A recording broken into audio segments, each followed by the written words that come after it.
Welcome, everybody. My name is Micah, and I'm joining you from beautiful Whidbey Island, Washington. I'm a life coach. I specialize in narcissistic, emotional, and psychological abuse recovery. I'm also a personal trainer, a self-defense instructor, health coach, nutritionist, and yoga teacher. Don't forget to like, subscribe, and click the links down in the description box below to check out both of our websites. People are always asking me, how did I get into all of these things? Well, let's get into that. After I was born in India, I was left on the doorstep of an adoption clinic. At 8 months old, I was adopted into the United States. Being left on that doorstep created a lot of abandonment trauma. We'll touch on that a little bit later. My adoptive parents divorced at age 3. The father stepped out of the picture by age of 6. My mother raised me by herself. Growing up in school was hard. I was picked on. I was bullied. I was outcast because I was adopted. I was different from everybody else. This didn't stop me. I tried my hand at the sports that everybody else was playing. Football, basketball, soccer, baseball. I ended up being really good at free running or parkour, just movement through an environment. After being picked on and bullied for quite some time, my mom decided it's time for you to learn martial arts. Thus started the love of martial arts. I started with Taekwondo and expanded into various other styles. Martial arts also started my fitness journey. So from here, I started working out. I started building my body. I was using calisthenics and combined with weight and resistance training. At the age of 19, I joined the United States Navy. Soon after, I got married and I moved to California. And there I continued my training. But then I encountered a problem. My friend and I had been walking to the gas station, and we got jumped. While trying to escape, they hurt my friend, and he was unconscious. So I went back, and I fought off both of the attackers at the same time. The charges were eventually dropped because there was no evidence of a crime. Saving somebody's life is not a crime. That is how I ended up here in beautiful Whidbey Island, Washington. My marriage started to get rocky. Things started to fall apart. The hard part is I had a newborn at the same time. During the separation, I started dating somebody else. After a few months of dating, severe depression overtook her. She then took her life. She died in front of me in my arms.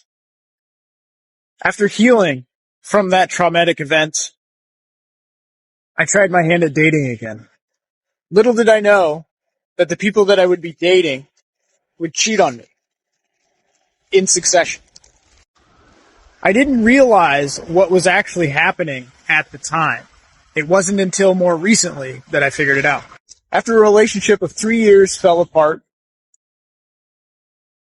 I gave it another 8 months and I started dating again. This is where I was still blind and I didn't recognize the pattern of narcissistic abuse. I went through the stages of love bomb, devalue, and discard. She cheated on me and she left me for somebody else. But I stayed and I tried to change myself and fix everything and fix her and explain things and apologize, and nothing worked. The theme is I was not good enough. That's the way she made me feel, and that's the way she expressed herself to me. I took that negative energy and I applied it to myself. Self-love, self-care. I got certified as a personal trainer, as a life coach, nutritionist, health coach. I got my strength and conditioning certification. And maybe deep down I was trying to prove to her that I could be better than anything and prove to her that I could be the best and that she'd want me back.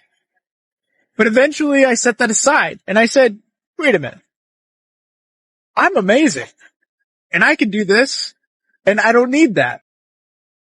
And it took me a while to realize my self-worth, to look at the pattern of behavior that I had been, continuously letting happen in previous relationships.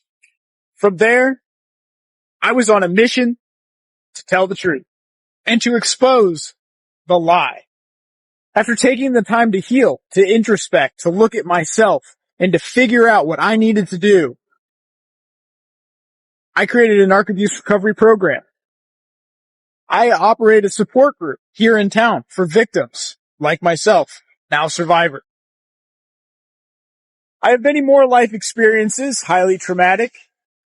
Some are from childhood, some are from adulthood, but they all give me experience, and I've taken the time to think about them and learn from them to try to not let them repeat. Over the years, I've been an on and on recovering alcoholic. I don't drink anymore. That was my coping mechanism, alcohol, and I had to give it up.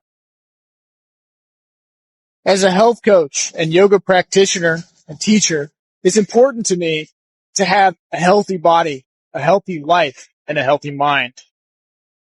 I try to stay physically in shape, mentally in shape, and spiritually in shape. The one thing that I'll say, and probably one of the most important things that I feel is important to me, is I had to make a lot of mistakes. I had to keep making mistakes to see where I was making mistakes. And because I made those mistakes, I was able to learn from it.